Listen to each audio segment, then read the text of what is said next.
ये बजट खोखला है, इस बजट का झोला खाली है।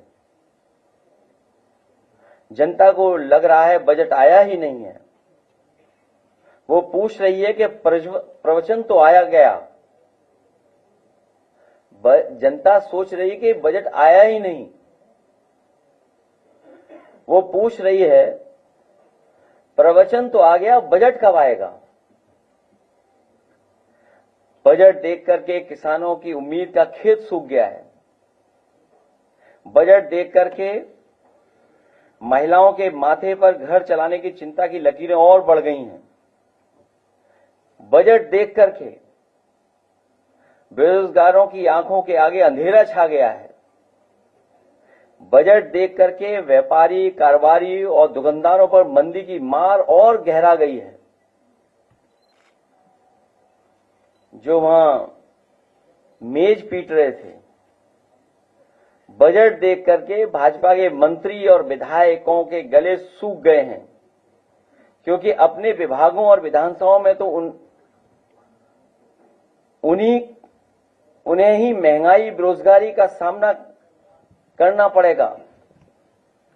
उन्हें गुस्से का भी सामना करना पड़ेगा, क्योंकि अंतोगत्वा विधायक, मंत्री को ही जनता को फेस करना है। वो महंगाई का जवाब क्या देंगे, बेकारी का जवाब क्या देंगे। और जो बजट लगातार 9 पेश किए हैं सरकार ने, उसके बाद जो बेरोजगारी और बेकारी से जूझ रहे हैं उनके लिए जवाब क्या है। बजट देख करके बुनकरों का ताना माना रुक गया है और हथकरघे खामोश हो गए हैं। बजट देख करके जनता पूछ रही है कि जुमला मंत्रालय के लिए बजट कितना आवंटित किया है। हालांकि अंग्रेजी की एक कहावत है कि साइलेंस इज गोल्ड। जब उसके से मिलती जुलती हम लोग हिंदी में कहावतें या उसके आसपास की कहावतों को पढ़ते हैं या संस्कृत की जब सोचते हैं, तो हमें समझ में आता है कि हालांकि वो संस्कृत का मैं बोल नहीं सकता हूं, किसी को बुरा लग जाएगा, लेकिन साइलेंस इज गोल्ड, उससे मिलती जुलती जो संस्कृत में एक मुहावरा बोलें या सेइंग बोलें या कोट बोलें, उसका मतलब यह है कि विद्वानों की सभा में मूर्ख के लिए मौन ही आभूषण होता है। विद्वानों के सभा में मूर्ख के लिए मौन ही आभूषण होता है। और ये तो विधानसभा थी जहां पर बहुत जागरूक लोग थे। कुछ लोग उर्दू का विरोध उर्दू में किए, और यहां पर जितने लोग बैठे हैं, हमारे पत्रकार साथी बड़े जागरूक समझदार लोग हैं। वो उर्दू को भी जानते हैं, हिंदी को भी समझते हैं, अंग्रेजी को भी समझते हैं। तो सोचिए, पहली सरकार है जो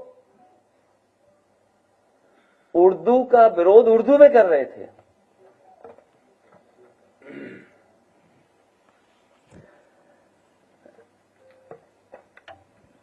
उनसे पूछिए, हालांकि भाषण में उन्होंने कई बार उर्दू के शब्दों का इस्तेमाल किया है, 9 बार, 9 टाइम्स। जो उर्दू के शब्द उन्होंने बोले, बदनाम, बख्शा नहीं जाएगा, पैदा, गुनहगार, मौत, तमाम, हादसा, जान, हसीन, जुआन, बस्ती, तबके, पायदान, अगर, बात, बच्चों आदि, सरकार, अंदर, दुनिया, क्या ये उर्दू शब्द नहीं है?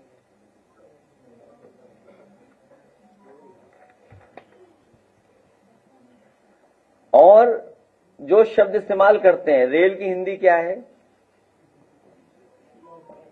इंजन की हिंदी क्या है, स्टीयरिंग व्हील की हिंदी क्या है, क्लच की हिंदी क्या है, गियर की हिंदी क्या है, गियर, हैंडल, प्लेटफॉर्म, इनकी हिंदी क्या है, cricket, station, internet, software, laptop, pension, metro,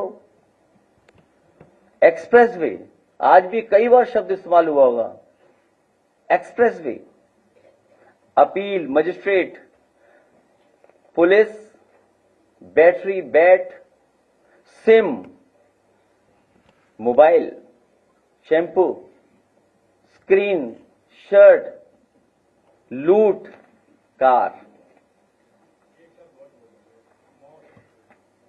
Hindi और इंग्लिश है क्या चीज? हाँ, उर्दू वर्ड है, उर्दू वर्ड जोड़ा मैंने।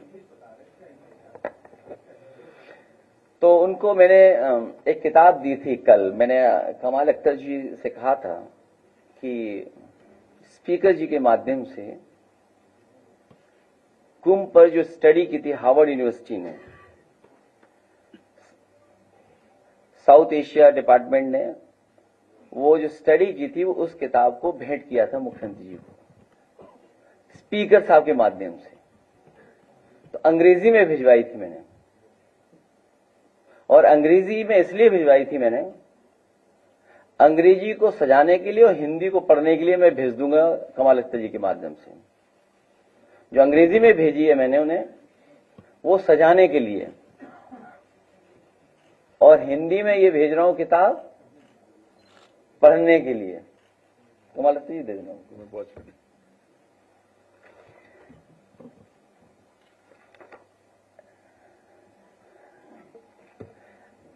क्योंकि 9वां बजट था इनका,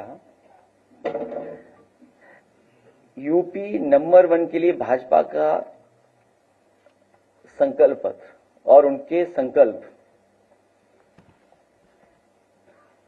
अगले 5 वर्षों में किसानों को सिंचाई के लिए मुफ्त बिजली उपलब्ध कराएंगे।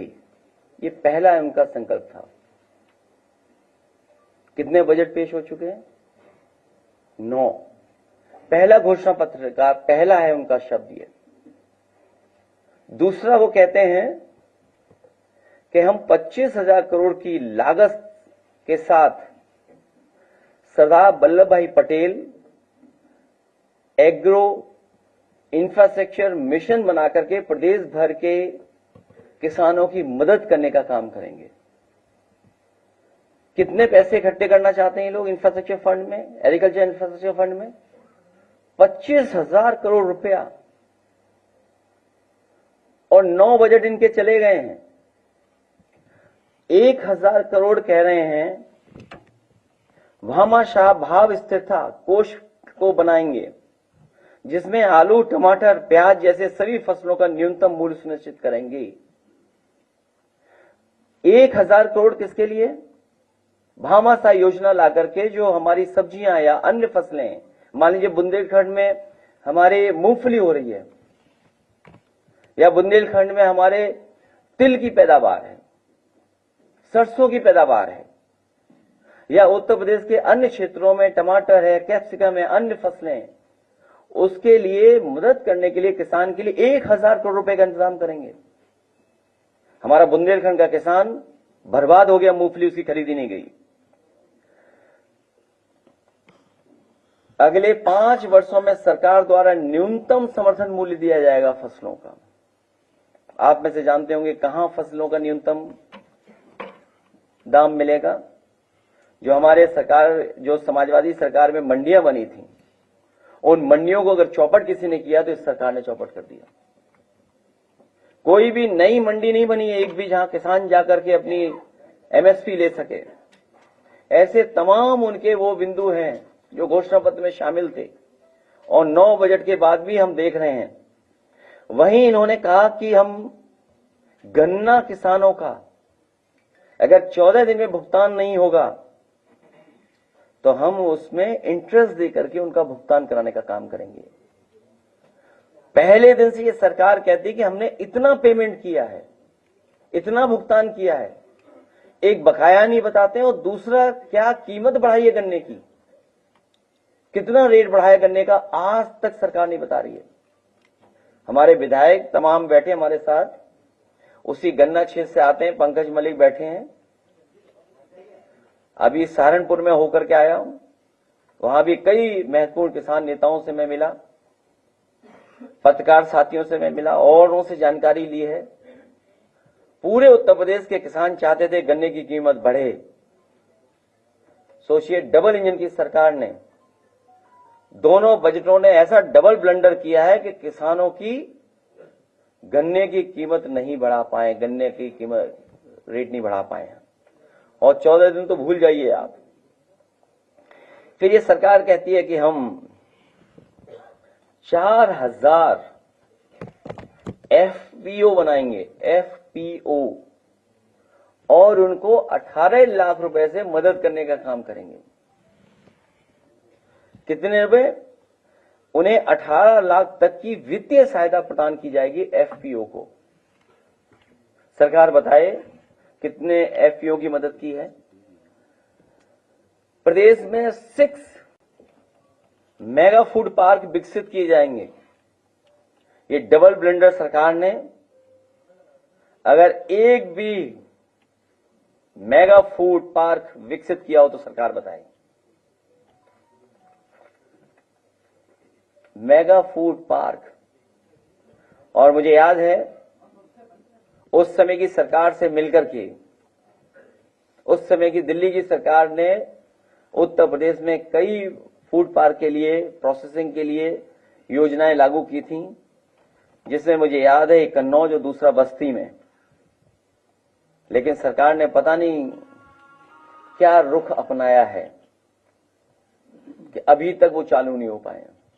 सेंटर ऑफ एक्सीलेंस बनाया इजराइल गवर्नमेंट के साथ मिलकर के, और कई एक्सपर्ट साइंटिस्ट उसमें थे शामिल, जहां पर किसानों को कैप्सिकम, टमाटर या ग्रीन हाउस में तैयार कर करके किसानों को उपलब्ध कराते थे, जिससे किसानों की आय बढ़ सके, उनकी पैदावार अच्छी हो।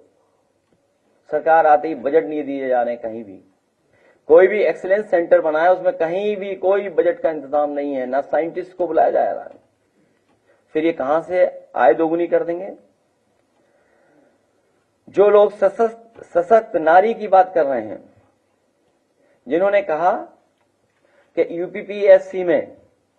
यूपीपीएससी में हम महिलाओं की संख्या दुगनी कर देंगे सरकारी नौकरियों में।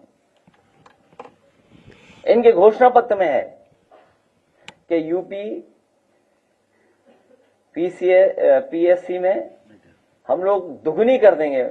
आज बताएं कितनी दुगनी हो गई है? 500 करोड़ की लागत से state talent search and development scheme शुरू करेंगे। तो ये मुख्यमंत्री जी पढ़ ही ना पाए।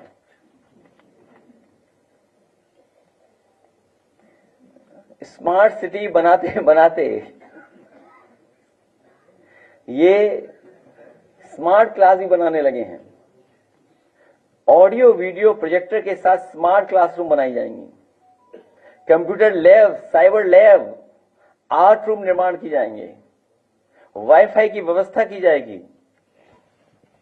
आधुनिक इंफ्रास्ट्रक्चर एवं वर्ल्ड क्लास सुविधाओं के साथ विश्वविद्यालयों के निर्माण होंगे।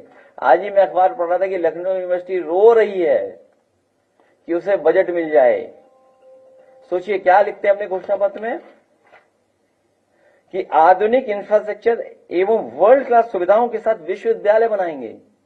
जो आपके नाक के नीचे है विश्वविद्यालय, वो फंड के लिए रो रहा है। और बाकी यूनिवर्सिटी कॉलेज का क्या हाल होगा वो आप बेहतर समझते होंगे। स्वस्थ प्रदेश बनाएंगे, इसके लिए हम एड लास्ट में एक दिखाएंगे आपको। पूरा मेडिकल डिपार्टमेंट को इलाज की जरूरत है, स्वास्थ्य विभाग को, पूरे स्वास्थ्य विभाग को इलाज की जरूरत है।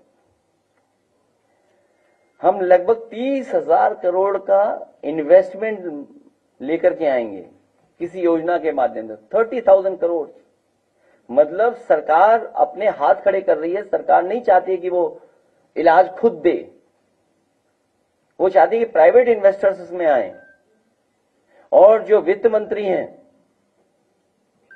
सबसे पहला medical college central state government की स्पॉन्सरशिप दोनों स्कीम से मिलकर के शाहजहांपुर का पहला मेडिकल कॉलेज शुरू किया गया था उस समय। वित्त मंत्री के गृह जनपद का मेडिकल कॉलेज ही में कुछ नहीं हो रहा है।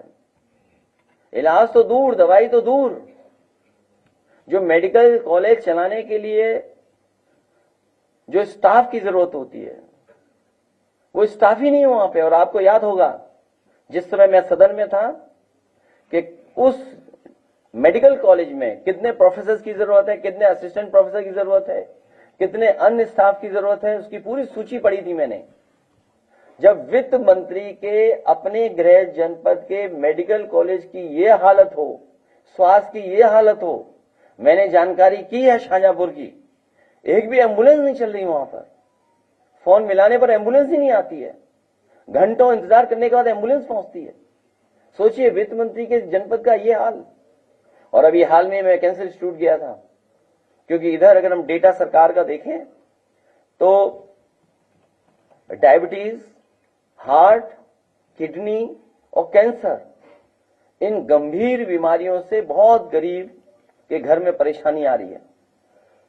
बहुत बड़े पैमाने पे ये बीमारियां बढ़ती चली जा रही हैं, लेकिन इलाज नहीं मिल पा रहा है।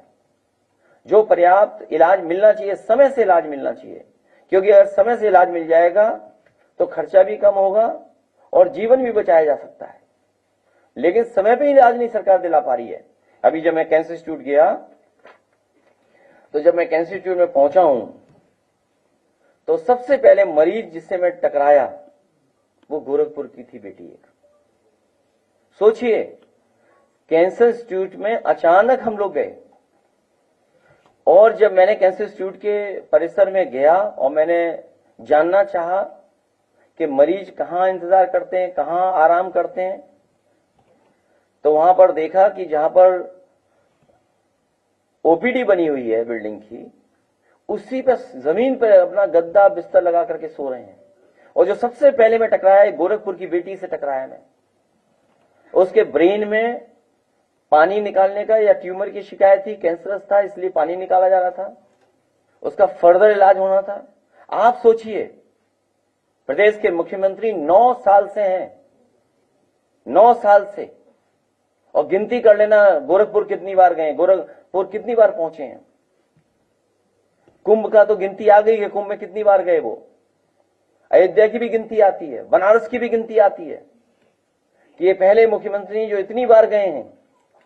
सोचिए गोरखपुर में जाने के बाद भी कैंसर का इलाज गोरखपुर में ना उनके बीआरडी मेडिकल कॉलेज में है और ना ही एम्स में है। उस गरीब परिवार को इलाज कराने के लिए लखनऊ आना पड़ रहा है, वो भी समाजवादी पार्टी की सरकार में बने हुए कैंसर इंस्टीट्यूट में।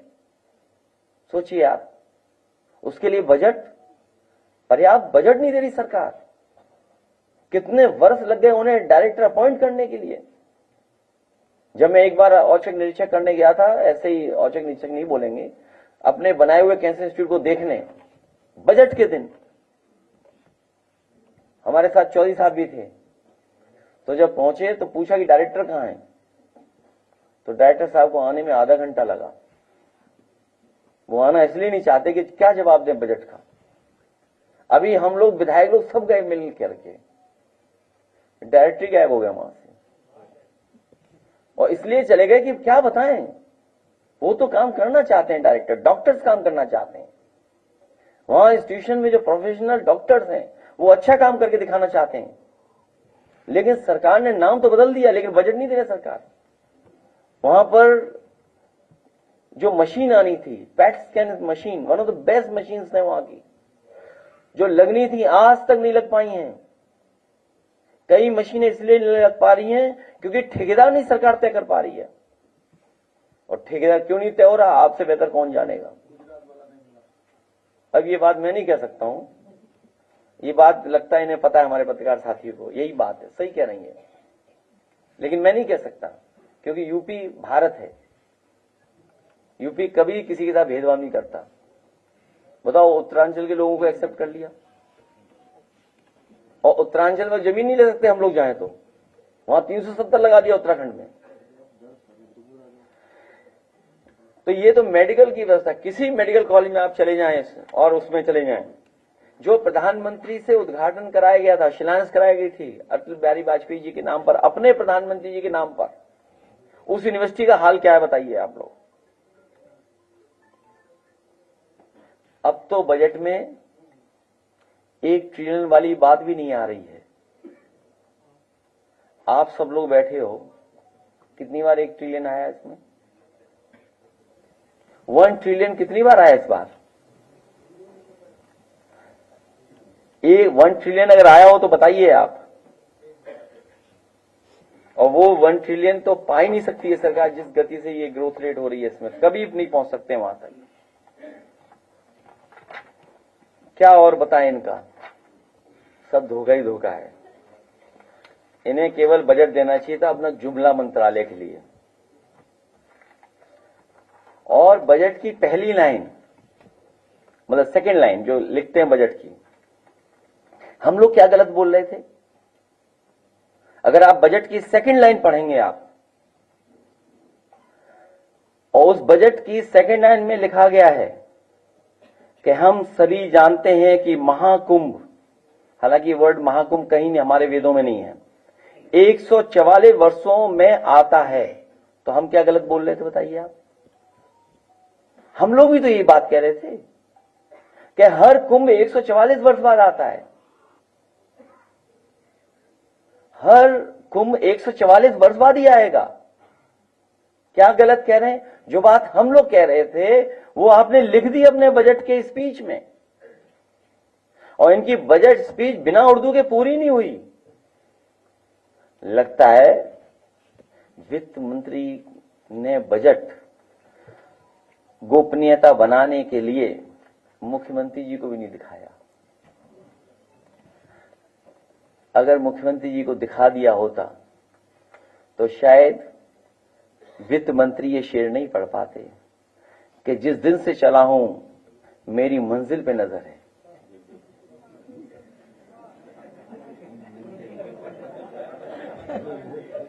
सोचिए आप,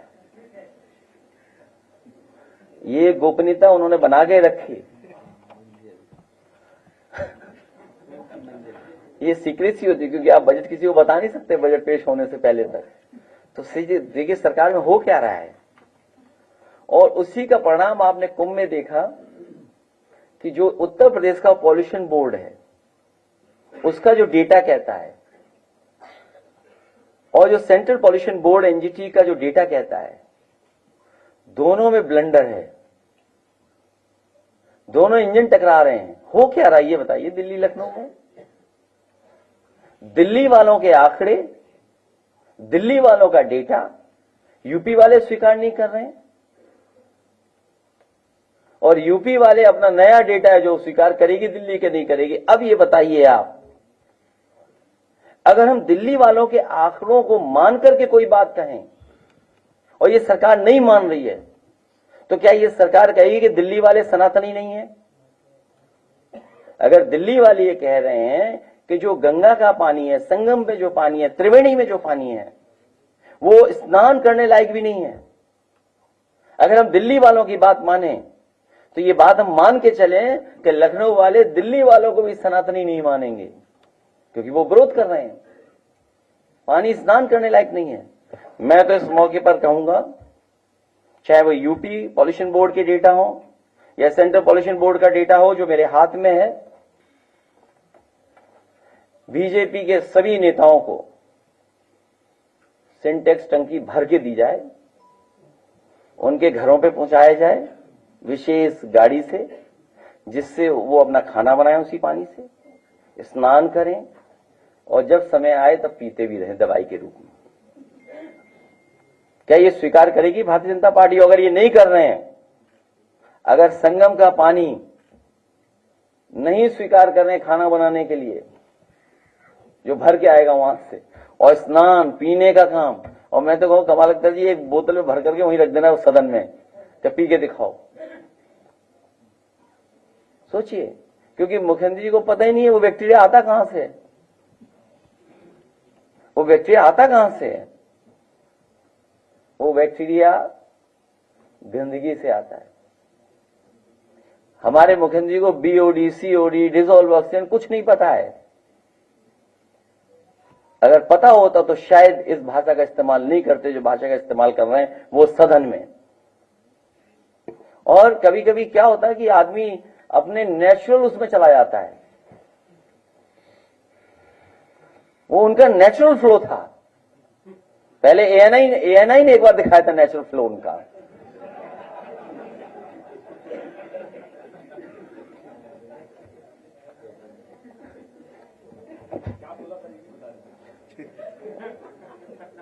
अनपार्लियामेंट्री वर्ड है, अनपार्लियामेंट्री वर्ड है। जीरो टॉलरेंस क्राइम में जो इनका भेदभाव है और कुछ ही लोगों पे भरोसा कर करके उन्हीं से सब काम लेना, उन्हीं से सब काम करवाना, उसका परिणाम क्या है कि हाईएस्ट लेवल का करप्शन है पुलिस विभाग में।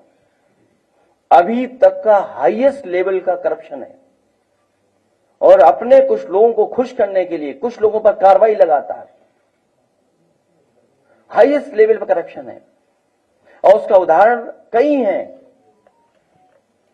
पुलिस विभाग का इतना करप्शन उत्तर प्रदेश के लोगों ने कभी नहीं देखा होगा, इतना हो रहा है। और हर तरह का करप्शन है, जितने तरह के करप्शन होते हैं हर तरह का करप्शन पुलिस विभाग में है।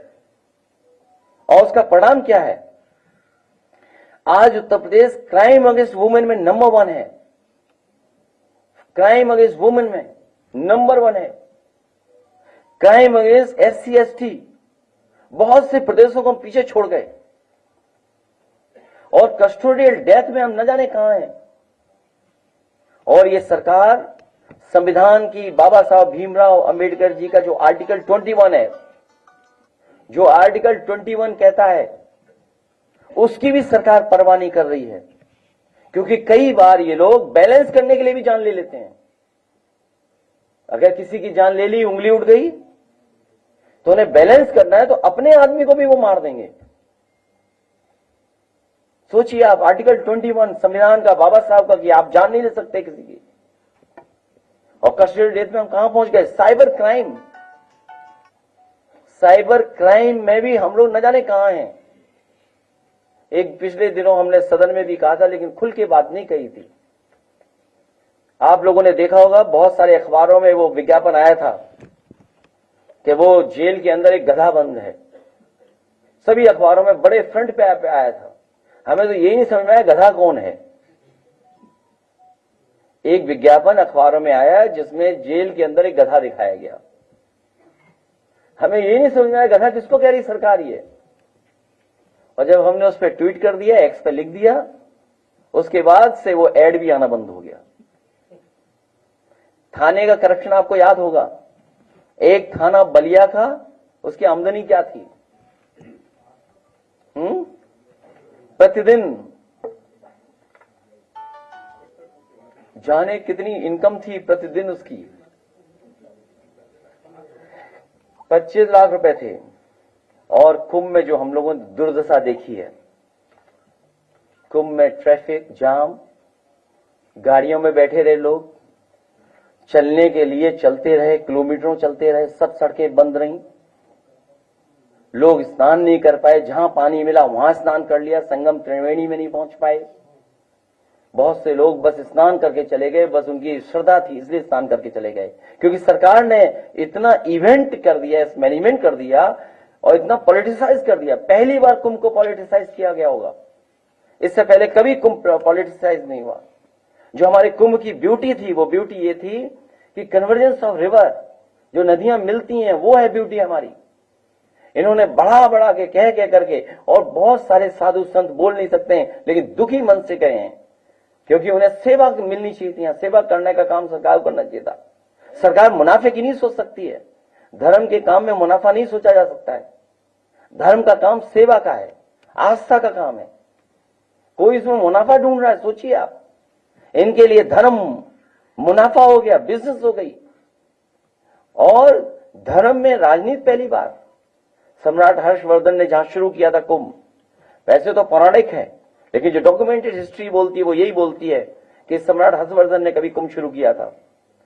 सम्राट हर्षवर्धन में पहुंचते थे, 75 दिन रह करके दान कर करके जाते, स्नान करते थे लोग, और सभी धर्मों के लोग बुलाया जाता था, सभी धर्मों के लोग मौजूद रहते थे।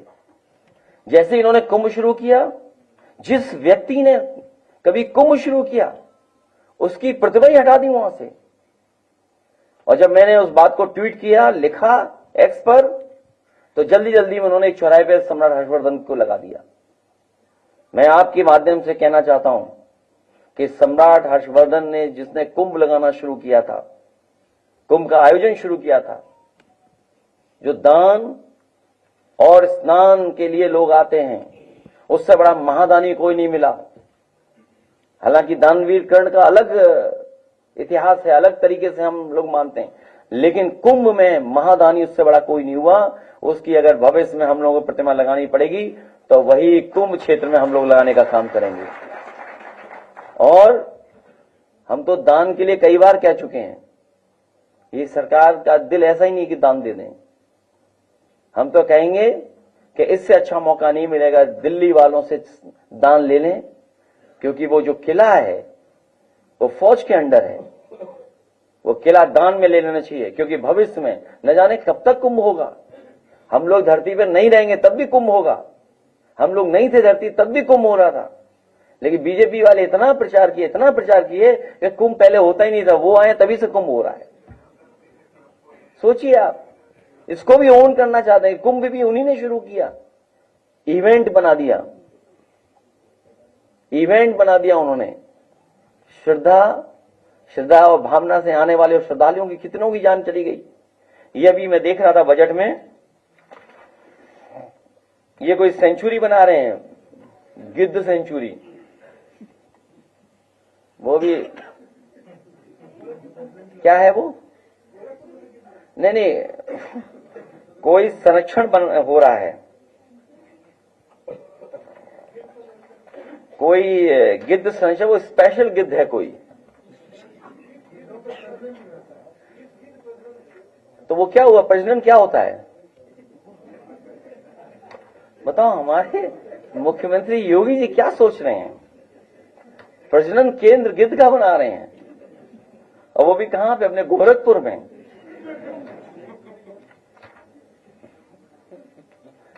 गोरखपुर में बना रहे हैं।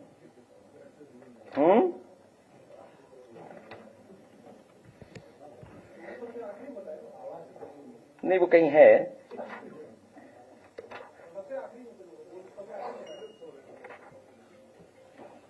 तो कहीं और भी बनाया जा सकता था। हालांकि वो आप समझ गए।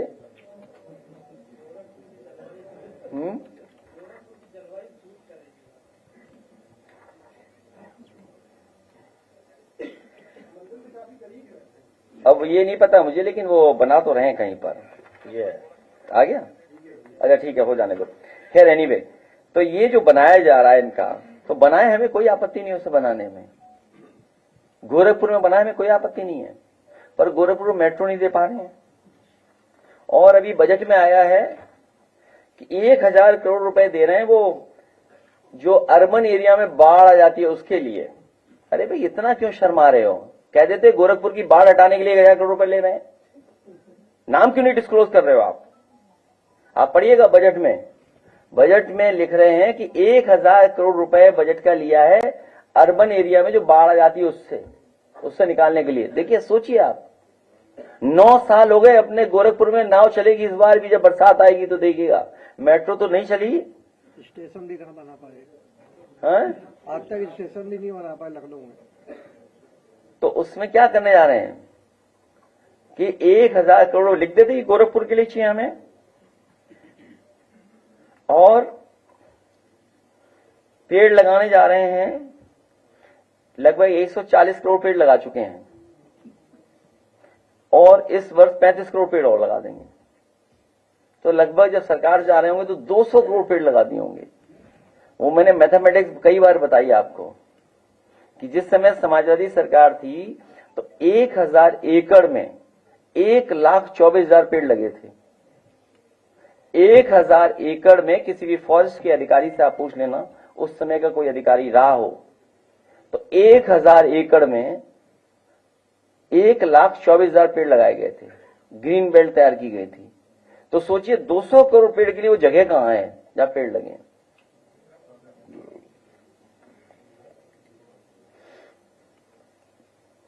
ये जो वर्ल्ड क्लास इंफ्रास्ट्रक्चर की तैयारी थी, सब जाम था कुंभ में। ये वर्ल्ड क्लास इंफ्रास्ट्रक्चर बन रहा है उनका क्या?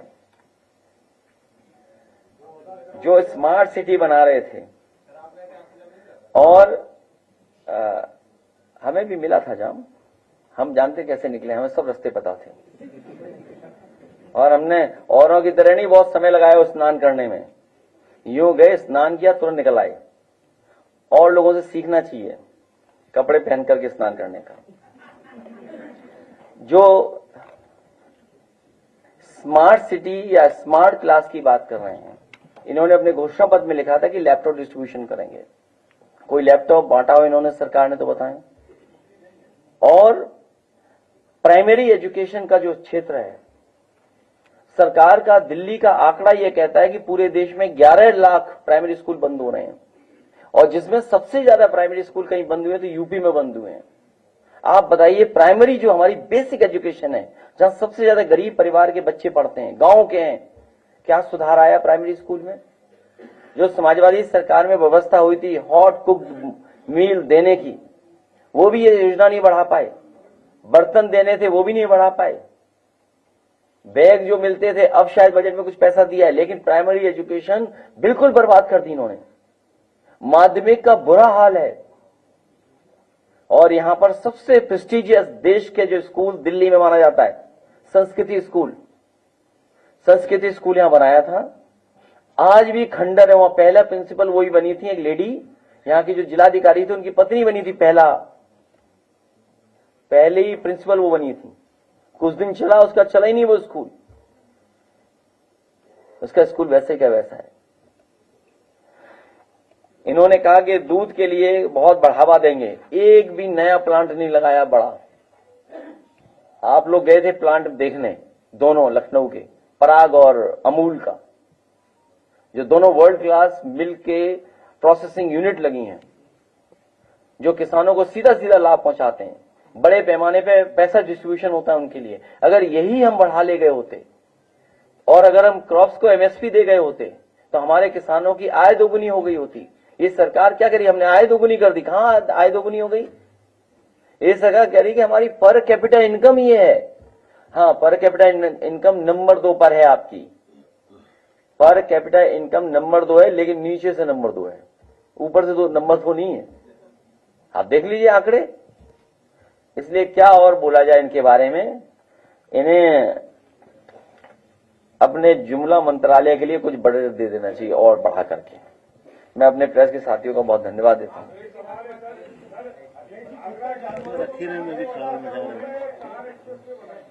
देखिए, आप बिल्कुल कंफ्यूज मत हो उनके, जिन्होंने अभी तक कुछ नहीं किया। और जहां तक गंगा एक्सप्रेसवे की बात थी, आपको और आपके माध्यम से ही हम लोगों को जानकारी मिलती रही कि ये तय किया था सरकार ने कि महाकुंभ के होने से पहले हम गंगा एक्सप्रेसवे शुरू कर देंगे। आप बताइए, कुंभ खत्म होने को आ गया, क्या वो एक्सप्रेसवे शुरू हो गया? आपका बुंदेलखंड एक्सप्रेसवे, मैंने पार्लियामेंट में भी ये बात कही कि बुंदेलखंड एक्सप्रेसवे में जितना पैसा आपने लगाया, और उद्घाटन के बाद जैसे ही प्रधानमंत्री दिल्ली पहुंचे होंगे, पूरा बुंदेलखंड एक्सप्रेसवे बह गया। और आज भी मेंटेनेंस चल रहा है बुंदेलखंड एक्सप्रेस में। सोचिए आप, जो पूर्वांचल एक्सप्रेसवे बनाया था वो मानक के हिसाब से नहीं बना। इंडियन रोड कांग्रेस कहती है कि मीडियन जो होता है वो 10 मीटर, 12 मीटर, 14 मीटर होना चाहिए। पता नहीं किसने भारत सरकार को पत्र लिखा, उत्तर प्रदेश सरकार, जो परमिशन ले ली, मीडियन काट दिया उसका, केवल इसलिए सेफ्टी से खिलवाड़ की जिससे बजट कम हो जाए। और आप उछलते जाइए बुंदेलखंड में, उछलते जाइए पूर्वांचल एक्सप्रेसवे में, और मुख्यमंत्री जी ने अपना खुद का एक्सप्रेसवे नहीं बना पाए। पहले तो सुनने में आ रहा था 6000 करोड़ का बनेगा, और अब वो 7000 करोड़ का बन गया। 7000 करोड़ का। हालांकि वो बात यहां कहने की नहीं है, लेकिन बात कह भी देनी चाहिए। अमूमन क्या होता है, जब कोई ठेकेदार को नया ठेका मिलता है तो अगर छोटा ठेका मिलता है तो मोटरसाइकिल खरीद के ले आता है, अगर बड़ा ठेका मिले तो वो गाड़ी ले आएगा, और बड़ा मिले तो स्कॉर्पियो ले आए, और बड़ा मिले तो फॉर्च्यूनर ले आए। लेकिन बीजेपी के ठेकेदार तो हवाई जहाज ले आते हैं। सोचिए आप, अगर ये बात गलत हो तो बता दो आप। ये बातें मुझे कहनी नहीं चाहिए थी, लेकिन कहना पड़ रहा है। सोचिए आप, तो क्या उम्मीद करोगे बुंदेलखंड एक्सप्रेस कैसा बनेगा, पूर्वांचल कैसा बनेगा? और गोरखपुर लिंक जो 22 में शुरू हो जाना चाहिए था, 24 हो गया, 25 हो गया। ये किसका फंड, किसके रिसोर्सेज बर्बाद हो रहे हैं? ये आम जनता के रिसोर्सेज बर्बाद हो रहे हैं। और मैंने दिल्ली के बजट में और उत्तर प्रदेश के सदन में ये बात कई बार कही, और फिर कहता हूं, फिर दोहराता हूं कि उत्तर प्रदेश ने प्रधानमंत्री बनाए हैं तीसरी बार। क्या कारण है कि दिल्ली की सरकार ने कोई भी एक्सप्रेस वे उत्तर प्रदेश को अपने बजट का नहीं दिया? महाराष्ट्र को मिल रहा है, राजस्थान को मिल रहा है, गुजरात को मिल रहा है, अन्य स्टेटों को मिल रहा है दिल्ली के बजट का एक्सप्रेस वे। लेकिन यूपी जैसा बड़ा स्टेट जो देश की इकोनॉमी को बेहतर कर सकता है, एक भी एक्सप्रेस वे दिल्ली के बजट से क्यों नहीं मिल रहा, ये बताइए आप। और अगर दिल्ली के बजट से मिला होता तो हमारे यूपी का बजट बचता, उससे हम किसान की, नौजवान की, महिलाओं की और उत्तर प्रदेश के दूसरे कार्यों में विकास के लिए लगा देते। ये कारण क्या है? ये जितने भी एक्सप्रेस वे बनाए जा रहे हैं, ये सब कागज पे बनाए जा रहे हैं। मुख्यमंत्री से कहिए हिंदी में नाम ढूंढ के लाएं उसका, एक्सप्रेस अंग्रेजी इस्तेमाल न करें उसके लिए, अंग्रेजी इस्तेमाल न करें उसके लिए।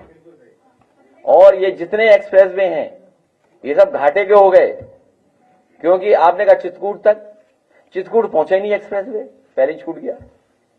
तो अगर आप उसको आगे तक जोड़ेंगे, अब रीवा तक जोड़ रहे हैं, ये हमारी पार्टी का सुझाव था। और हरिद्वार तक हमने कहा कि आपका ये बुंदेलखंड एक्सप्रेस वे है, अगर ये हरिद्वार जुड़ जाए तो धार्मिक नगरी से उत्तर प्रदेश के लोग आराम से आसानी से जा सकेंगे। आपको याद होगा जिस समय बस शुरू हुई थी नेपाल से, जहां से सीता मां आती हैं, नहीं, अरे जनकपुर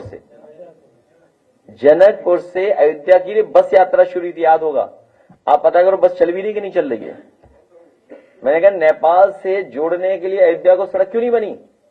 लाखों लोग आए श्रद्धालु, और लाखों हमेशा आएंगे, क्यों नहीं आएंगे? क्यों नहीं आएंगे? ये सोचते इन्हीं के समर्थक गए, हमारे समर्थक भी गए। ऐसा नहीं है कि उन्हीं के गए, बोला बीजेपी के गए। अरे बीजेपी का थोड़ी है, श्रद्धालु है, वो बीजेपी का नहीं है। और आपकी इंफ्रास्ट्रक्चर की पोल खुल गई, लोगों की जान चली गई दर्शन करने से पहले श्रद्धालुओं की। उनकी मदद सरकार क्यों नहीं कर रही है? यहां गिर रहे शेर हमने बढ़ा दिए, 100 से कुछ 200 कर दिए शेर, टाइगर। लेकिन इन्हें गिनती अभी तक समझ में नहीं आ रही कि जान जाने वालों की गिनती कितनी है, जो भगदड़ में मरे, और भगदड़ कितनी हुई है ये भी सरकार नहीं बता पा रही है।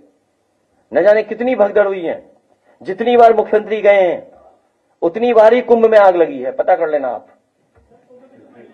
जितनी बार मुख्यमंत्री जी गए हैं उतनी बार ही कुंभ में आग लगी है। और सुनने में आया कि बैलून में भी आग लगी, वो पता नहीं जिंदा बचे थे कि मर गए। बैलून। और जो श्रद्धालु गए, कुछ लोगों की रास्ते में जान चली गई। श्रद्धालु गए, स्नान करके लौटे, जान चली गई। कुछ पहुंच भी नहीं पाए जब जान चली गई। बताओ उनकी मदद सरकार करेगी कि नहीं करेगी? और गिनती नहीं बता पा रहे हैं। और मैं आपको जानकारी दे दूं, आप भी अखबार पलट रहा, जिस समय एसटीएफ को जांच दी गई तो एसटीएफ ने कहा षड्यंत्र है और साजिश है, इसकी पोल खोली जाएगी। उस समय कहा उन्होंने कि हमने त्रिवेणी न्यूज पे, संगम न्यूज पे कहा 16,000 नेटवर्क से मोबाइल पता किए हैं। अगर हमने 16,000 नेटवर्क पे मोबाइल पता किए तो मान लीजिए 32,000 लोग थे, 32 नहीं 50,000 लोग रहे होंगे, 50,000 लोग रहे होंगे। और आप गिनती कितनी बता रहे हो भाई? आप ही कह रहे हो, हम नहीं कह रहे हैं, आप ही आंकड़े हम पेश कर रहे हैं। आपने कहा 16,000 नेटवर्क में थे उस समय लोग साजिश करते समय, और आपने कहा ये डिजिटल कुंभ होगा। आपके सीसीटीवी क्यों बंद हो गए? वो सीसीटीवी की रिकॉर्डिंग कहां है जिस समय भगदड़ मची थी? सीसीटीवी क्या थे? आप कह देंगे वो तार कट गए थे, बिजली नहीं थी इसलिए टूट गए थे तार, रिकॉर्डिंग ही नहीं की कैमरे ने।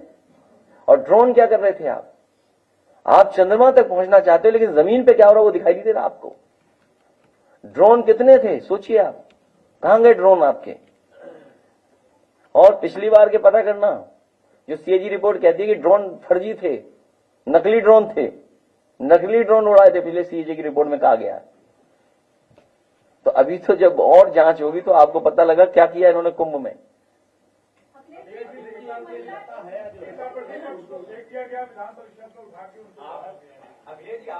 ये आंदोलन इसी तरह करते रहे वो लोग, अपनी आवाज उठाने। इसीलिए हम कहते रहे हैं कि ये लोकतंत्र में जो मर्यादाएं हैं, लोकतंत्र में जो परंपराएं हैं, उसका किसी को स्वीकार नहीं करते हैं।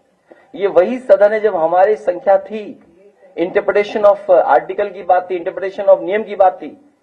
इन्होंने लीडर पोजिशन नहीं बनने दिया हमारा। आप बताइए लीडर पोजिशन कहां बनने दिया इन्होंने हमारा।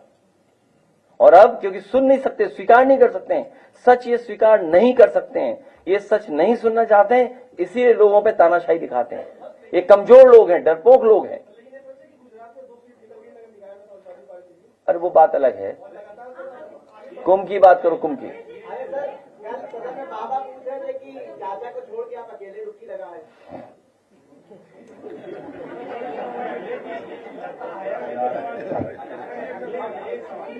नहीं, उन्हें देखो, हमारे चाचा की बहुत चिंता रहती है उन्हें। अरे रुक जाओ ना भाई, उन्हें चाचा की चिंता रहती है। अच्छा हुआ उनके संग डिप्टी सीएम दो नहीं गए, वो डुबकी के बाद निकलने ही नहीं देते उन्हें। दोनों हाथ पकड़ करके ऐसी डुबकी लगाते हैं, ऐसी डुबकी लगाते हैं, और नहीं मानते हैं। ले जाओ दोनों डिप्टी सीएम को दोबारा डुबकी लगवाने संघ में, अगर डुबकी के बाद बाहर निकलने दें आपको।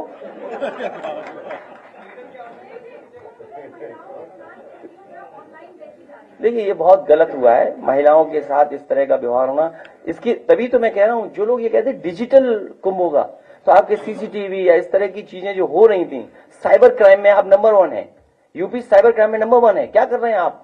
एआई, बताइए, एआई जानते नहीं हमारे मुख्यमंत्री एआई क्या है? अच्छा, एआई अगर जानते होते तो आप सोचिए, मुझे किसी ने बताया, हो सकता है मुझे जानकारी गलत दी हो, आप बेहतर उस चीज को इंटरप्रेट कर सकेंगे। मुझे किसी ने जानकारी दी कि मुख्यमंत्री जी का कोई बहुत प्रिय सलाहकार है, उसने ये कहा कि मोहम्मद शमी ने डुबकी लगाई है।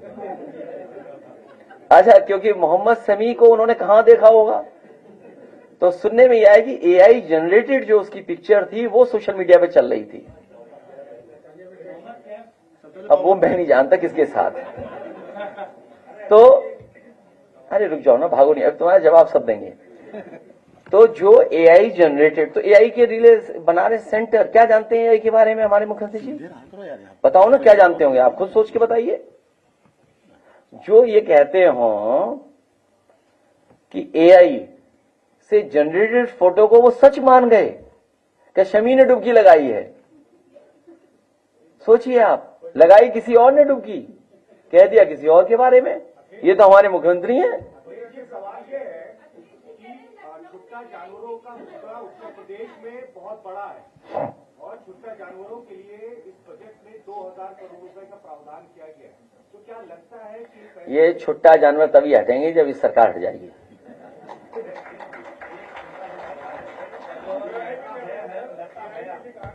लता हया है उर्दू की शायरा, उन्होंने एक पंक्ति उर्दू में गाई थी, तो एक पंक्ति सुनाने पर एक सवाल ले लेते हैं।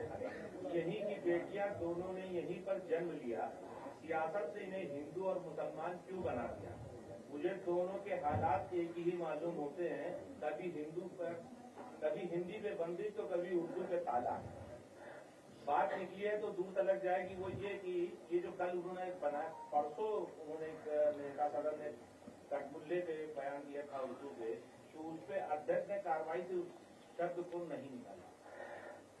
मुझे दुख इस बात का भी है कि अखबारों ने भी बढ़ा चढ़ा करके लिखा है, और अखबारों ने इसलिए बढ़ा चढ़ा के लिखा है कि अखबार भारतीय जनता पार्टी के हो गए हैं। ये जो अखबार हैं जो बढ़ चढ़ा करके शब्द लिख रहे हैं, या जो चैनल बढ़ चढ़ा करके दिखा रहे हैं, ये कई बार अपना सच बोलना चाहते हैं, लेकिन उसके बाद भी मजबूरी बीजेपी के इशारे पे काम करते हैं। तो इसलिए ये गलती जहां सरकार से हुई, नेता सदन से हुई है, और सबसे खराब बात ये, मैंने कल भी प्रेस में कहा और आज फिर रिपीट करता हूं मैं आपकी बात, अगर किसी सदस्य में किसी वजह से वो बात निकल गई हो, क्योंकि वो उनका नेचुरल फ्लो है, ये हमारे मुख्यमंत्री जी का नेचुरल फ्लो है। हमारे मुख्यमंत्री नेचुरली ऐसे हैं, वो हम एएनआई की बात को नहीं कहना चाहते। सुनने में ये भी आया है कि एक दिन एएनआई के सामने ज्यादा रो दिए तो ज्यादा रिकॉर्डिंग हो गई, तो उन्होंने वो रिकॉर्डिंग डिलीट करा करके दोबारा रोए फिर वो। तो जो शायरी आप पढ़ रहे हो, हमारे जो मुख्यमंत्री जी ने पता ही नहीं उर्दू के बारे में। सोचो, उर्दू के बारे में, उर्दू के माध्यम से विरोध कर रहे थे। और सच्चाई ये है कि उर्दू भारतीय भाषा है, उर्दू भारतीय भाषा है, यहीं पर जन्मी है, यहीं पर पली है, यहीं पर बड़ी हुई है और मेरठ और आसपास से निकली है। तो मुख्यमंत्री जी को कुछ पता नहीं है, वो बस अकेले में गजल सुनते हैं। एक कोई गजल पता नहीं कौन सी थी जिसमें रो रहे थे, इमोशनल हो गए थे। अगर आप कोई देखिएगा, बहुत इमोशनल हो गए थे मुख्यमंत्री जी उसमें। नहीं, वो नहीं थी, वो गजल किसी और की है, गुलाम अली की पढ़ रही है। महाकुंभ में जो गंगा का पानी है, उसकी गंदगी को लेकर दोनों सरकारें आमने सामने हैं। सेक्टर पॉल्यूशन कुछ और कह रहा है, पॉल्यूशन कंट्रोल कुछ और कह रहा है, यूपी गवर्नमेंट कुछ और कह रही है। आप क्या मान रहे हैं, कौन सच? मैं ये मान रहा हूं कि हमारे मुख्यमंत्री जी ये कह रहे हैं कि दिल्ली वाली सरकार सनातनी नहीं है। ये दिल्ली और लखनऊ की सरकारों में ब्लंडर हो रहा है। दोनों इंजन टकरा रहे हैं, डब्बे भी टकरा रहे हैं, इंजन जा ही नहीं पाए हैं, डब्बा वहां शपथ में पहुंच गए कोई। तो तुम्हारी सवाल पूछ पाते हो? देखिए, सवाल का जवाब तभी देंगे जब सब लाइव दिखाओगे या सब रिकॉर्डिंग बाद में दिखाओगे। अरे चल रहा है,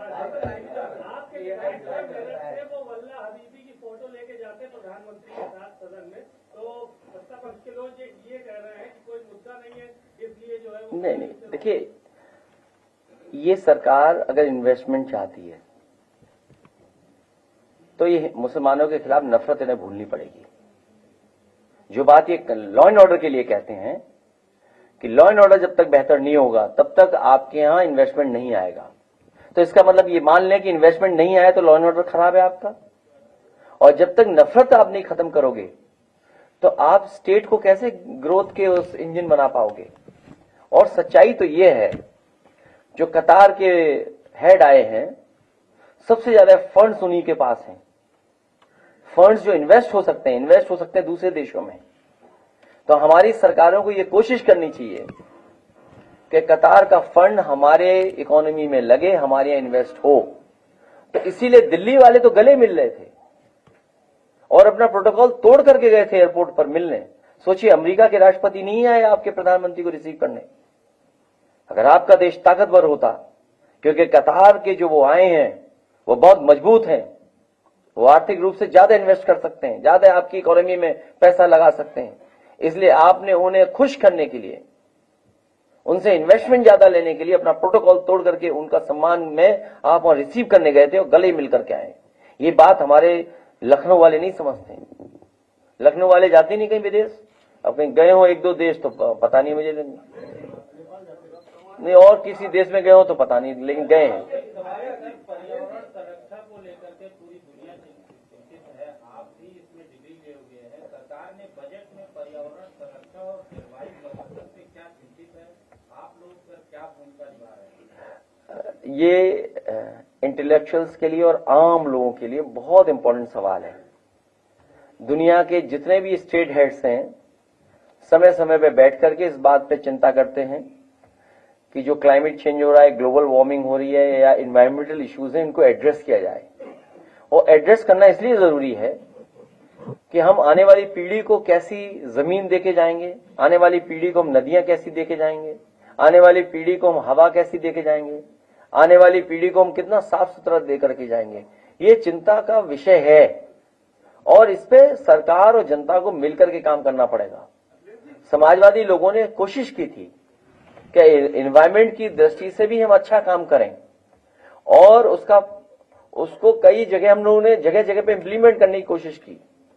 जैसे ग्रीन कवर हम लोगों ने बढ़ाया, या जिस तरीके से प्लांटेशन करते थे हम लोग, जिस तरह सबसे बड़ी बात थी कि ये जो आपकी नदी साफ करने का जो फैसला था, मैं आज भी कहता हूं कि जो गोमती रिवर फ्रंट में मॉडल अपनाया गया है, यही गंगा एक्शन प्लान का सबसे पहला और महत्वपूर्ण पॉइंट था कि कोई भी गंदा नाला पानी का नहीं जुड़े नदियों से, और अगर पानी जुड़े तो साफ होकर के जुड़े आफ्टर द ट्रीटमेंट।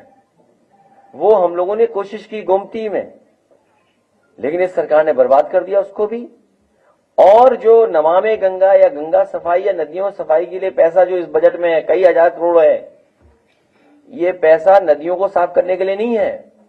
ये पैसा इसलिए कि बजट में रख दिया, इसको पैसे को साफ कर देंगे, नदियां नहीं साफ होंगी।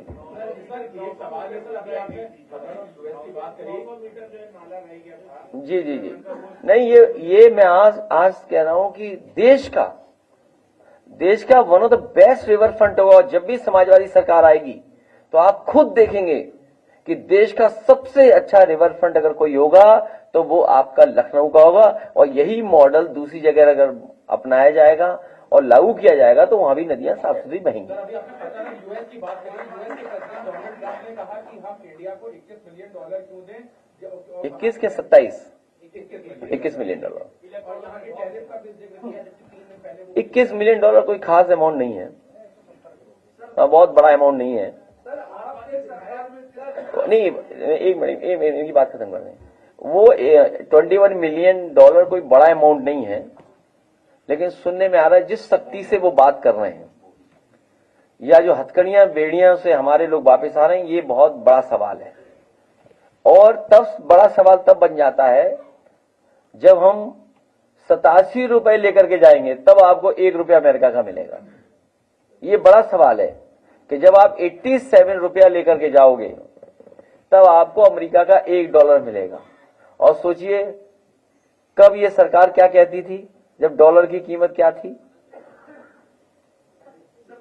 सरकार में जिन गंभीर बीमारियों में 5 लाख रुपए दिए जाते थे प्रदेश में, जहाँ कैंसर में हो गया है, वर्तमान सरकार ने उसको 1.5 लाख रुपए कर दिया है। क्या इसमें इलाज हो सकता है सरकार से? इस पे हम एक ऐड भी दिखाएंगे आपको, वो हमारी पार्टी ने एक ऐड बनाया, वो दिखाएंगे आखिरी में।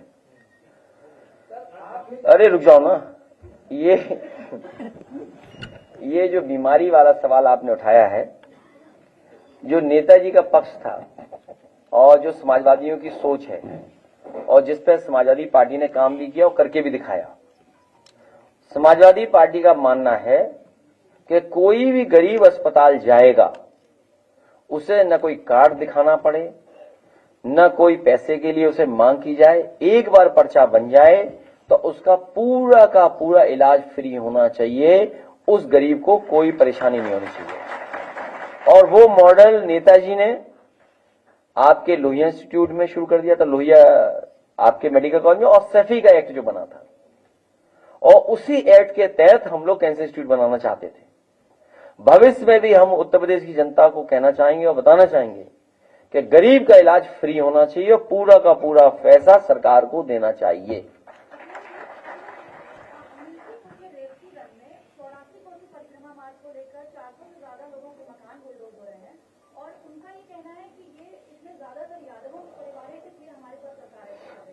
जितना यादव या जो भी पिछड़े दलित, हाँ एक बात और कहने हैं आपको, इस बजट में पिछड़े दलित आदिवासी और माइनॉरिटी के लिए कुछ है ही नहीं। इस बजट ने बड़े पैमाने पर भेदभाव किया है पिछड़ों के साथ, दलितों के साथ, आदिवासियों के साथ, मुस्लिम भाइयों के साथ और आदि आबादी के साथ। और जहां तक बात आप कह रहे हैं फैजाबाद अयोध्या की, वहां लगातार अन्याय हो रहा है। हम लोगों ने पहले भी कहा, फिर कहते हैं कि सरकार वही अच्छी होती है जो सर्किल रेट का बढ़ा करके, क्योंकि अयोध्या जैसी जगह पर आप जमीन ले रहे हैं, अयोध्या वासी कभी ऐसा नहीं सोच सकते कि जमीन विकास के लिए न दें। आप सर्किल रेट का बढ़ा करके 6 गुना उन्हें दे दीजिए, वो अपने आप स्वयं तैयार हो जाएंगे, या मार्केट वैल्यू जो हो उसके हिसाब से उन्हें ज्यादा पैसा मिलना चाहिए। हम उनको गरीबों को बताना चाहते हैं, कोर्ट जाएं और 1.5 साल बाद समाजवादी सरकार बनाएं, आपका सर्किल रेट बढ़ा करके 6 गुना मुआवजा देने का काम करेंगे। ये सरकार कंजूस है, ये सरकार का कहना मत मानना। ये 5 स्टार होटल अयोध्या में बनाना चाहते हैं। इन्हें होश ही नहीं है बीजेपी वालों को कि बिना बार के बिना बार के 5 स्टार होटल नहीं बन सकता।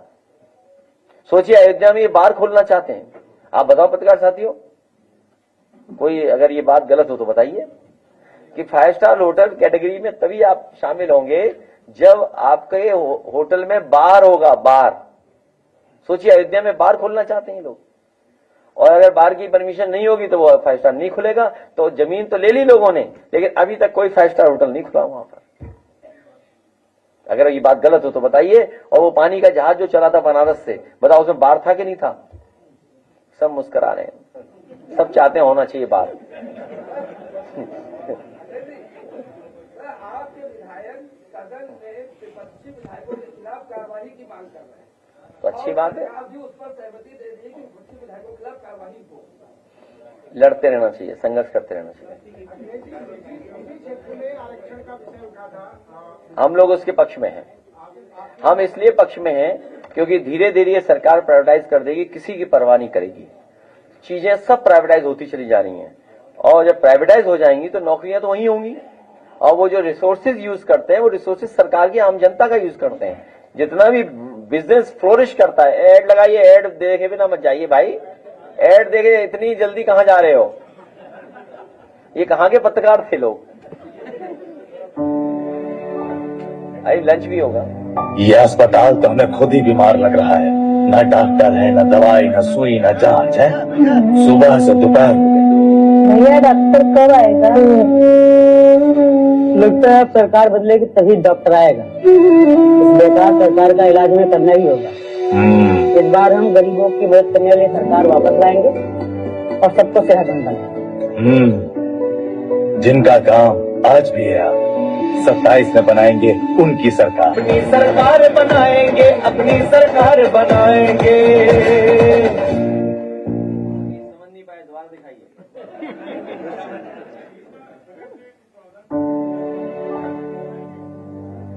ये अस्पताल तो हमें खुद ही बीमार लग रहा है, न डॉक्टर है, न दवाई, न सुई, न जांच है। सुबह से दोपहर हो गई। भैया डॉक्टर कब आएगा? लगता है अब सरकार बदलेगी तभी डॉक्टर आएगा। इस बेकार सरकार का इलाज में करना ही होगा। इस बार हम गरीबों की मदद करने वाली सरकार वापस लाएंगे और सबको सेहतमंद बनाएंगे। जिनका काम आज भी है, 27 में बनाएंगे उनकी सरकार। अपनी सरकार बनाएंगे, अपनी सरकार बनाएंगे। किसान वाला भी दिखा दो जो कर लो। AI तो समझ नहीं पाए, मोहम्मद शमी दिखा रहे प्रधानमंत्री। भाई उनके किस सलाहकार ने बताया कि ये मोहम्मद शमी गए थे स्नान करने? ये बता सकते हैं ये। किसने बताया था?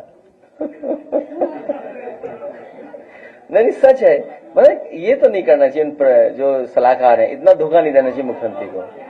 देखिए मुख्यमंत्री को ऐसा धोखा नहीं देना चाहिए उन सलाहकारों को, है? नहीं यार, तुम नहीं जानते कुछ। AI पे देखा ना उन्होंने, सोशल मीडिया पर। सोशल मीडिया पे सानिया मिर्जा के साथ चल रही है। अरे आपकी भी चल रही है, बॉडी वाली कपड़े उतारते हुए आप भी चल रहा है 6 पैक के साथ। अरे बच के रहना AI से। तेरा कुछ गाना वाना नहीं है।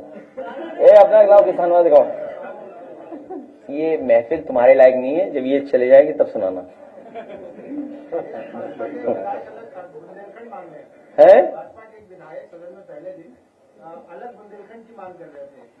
देखिए मैं अपने विधायकों को अभी थोड़ी देर पहले कह रहा था, ये उर्दू वाला सवाल जो उठाया वो जानबूझ के उठाया, जिससे बेरोजगारी, महंगाई, इन्वेस्टमेंट पे बात ना हो। जो इन्वेस्टमेंट की इन्होंने बात कही थी 40 लाख करोड़ की, आप बताइए इन्वेस्टमेंट कहां आया है? और वेबसाइट पे क्यों नहीं है? वो वेबसाइट पे दिखाना चाहिए ना कि 40 लाख करोड़ का ये इन्वेस्टमेंट आ गया। इनकी वेबसाइट ही बंद है, आप चेक करिए वेबसाइट में है कि नहीं है। तो ये जानबूझ करके उससे ध्यान हटाने के लिए ये बात कर रहे हैं वो, क्योंकि हमारा वोटर इमोशनल है, हमें बोलना पड़ रहा है उसके पक्ष में, और हमारे सब मुद्दे दब गए।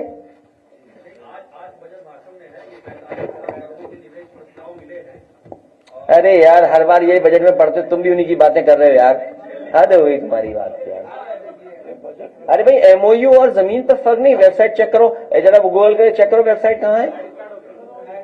नहीं मैं जो भाई अभी क्या ना, ऐसा है जो बजट में जो लिखा जा रहा है, जो एमओयू, ये कहते हैं कि इन्वेस्टमेंट मीट हुई और इन्वेस्टमेंट मीट के बाद हमने ये एमओयू साइन किए, प्रस्तावित हैं, जितने भी एक्सप्रेस वे प्रस्तावित हैं, बने नहीं है, मेट्रो प्रस्तावित है, एआई प्रस्तावित है, अभी तक तुम प्रस्तावित ही रखोगे। कहाँ उतरे हैं, वेबसाइट पे दिखा दो।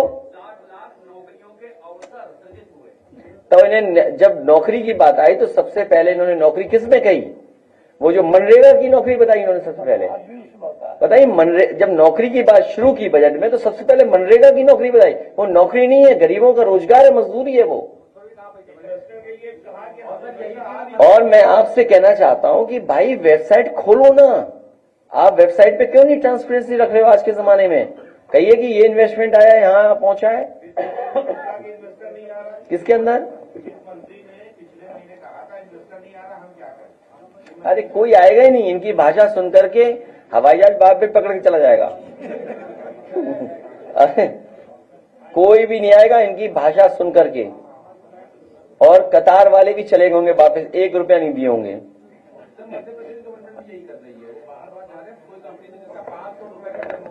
एक मिनट, एक ये देखो बड़ा सवाल है, एक मिनट साथी, देखिए इन्वेस्टमेंट का बड़ा सवाल होता है।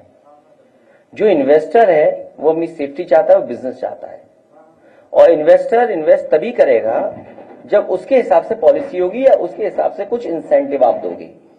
उदाहरण के लिए आज एचसीएल में 15,000 लोग काम कर रहे हैं, डायरेक्ट इनडायरेक्ट 15,000 से ज्यादा लोगों को जॉब मिला है, और ये आप चेक करके आइए, फैक्ट बता रहा हूं मैं आपको। तो जब एफसीएल आना था, एचसीएल यहां पर आना था, तो उनकी कुछ शर्तें थी, उन शर्तों को सरकार के माध्यम से हमने पूरा किया, और उसका परिणाम यह हुआ कि लखनऊ में देश की और दुनिया की सबसे प्रेस्टिजियस कंपनी यहां पर आ गई और 15,000 लोगों को नौकरी डायरेक्ट इनडायरेक्ट दे रही है।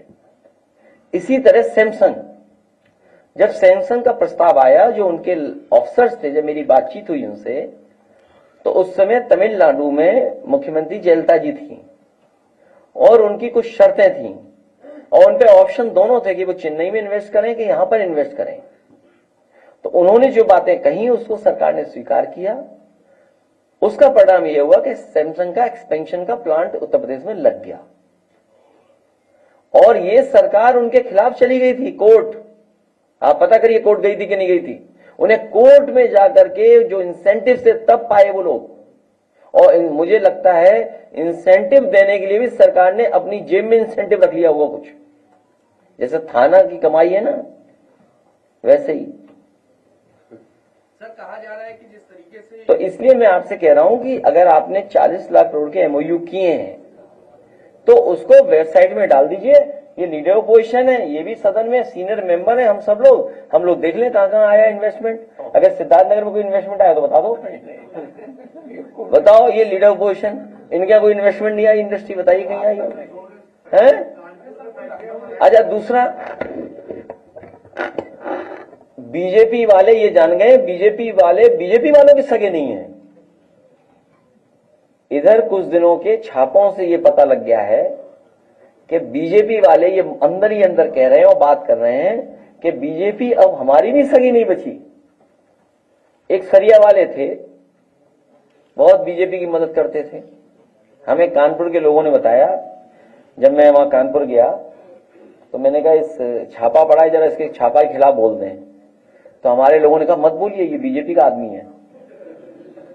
तो उसके छापा पड़ा, आप पता करिए छापा पड़ा कि नहीं पड़ा। और फिर हम दूसरी बार कानपुर गए तो उन्होंने कहा गुटखा वालों के समर्थन में बोल दीजिए। तो हमने कहा हम नहीं बोलेंगे गुटखा वालों के समर्थन में, ये सब भाजपा मित्र हैं। तो बताओ, स्टेट जीएसटी की पुलिस लगी थी, हर गुटके वाले के नहीं लगी थी, और कई गुटके वाले छोड़ के चले गए हैं। हाँ, तो छोड़ के चले गए कुछ लोग। और आपको और बता दें, दिल्ली लखनऊ के झगड़े में बताओ गोरखपुर में छापा पड़ा था कि नहीं पड़ा था छापा, आप पता करिए आप। हाँ, तो अब धीरे धीरे बीजेपी वाले भी जान गए हैं कि बीजेपी की सगी बीजेपी भी नहीं बची। अब अभी कन्नौज में छापा पड़ा, भाई उसमें एक ही भाई तो समाजवादी था, उनका परिवार बड़ा है, पूरा परिवार हमारी मदद करता था इस समय पर। कन्नौज में जो भी लेटेस्ट छापा पड़ा है तो वो बीजेपी वालों ने छापा पड़वा दिया, इसलिए छापा पड़वा दिया कि समाजवादी पार्टी जीत गई वहां। तो सच्चाई ये है कि पूरा परिवार पहले हमारी मदद करता था, अब परिवार में थोड़ा अलग अलग हो गए, तो कुछ परिवार के सदस्य हमारी मदद करते थे, बाकी सब बीजेपी की मदद करते थे। लेकिन छापा पड़ा तो पूरे परिवार में पड़ गया छापा। तो बताओ बीजेपी वालों के सगे हैं क्या? कहा जा रहा है कि जिस तरीके से यूपी के अंदर केशव प्रसाद मौर्य जी हैं वैसे तुम इनसे भी सवाल पूछो, हम थक गए बहुत यार।